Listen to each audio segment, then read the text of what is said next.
I am the Tofu Golem. Please enjoy the video. You start by enabling Steam Guard on both accounts. This protects shared access and is required. Once done, sign into your Steam account on the family member's PC once to register that device. Make sure to open Steam, go to Settings then Family, and tick the box to authorize that computer and the other account. You're not giving passwords permanently.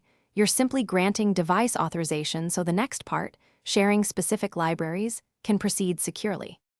Next, focus on which libraries you want to share and why. You may keep some games private. Once you've authorized the PC and account, click Manage Family Library Sharing and mark the libraries you allow. You can authorize multiple accounts on the same PC, but remember the key limitation. Only one person can use a single library at once, and the owning account always has priority. Make sure to uncheck any titles you want exclusive, and review device authorizations. To finish, have the other person log into their Steam account on the authorized PC. Shared games show in their library marked as borrowed. When you launch a shared title, remember the owner's play will kick borrowers off, so coordinate play times.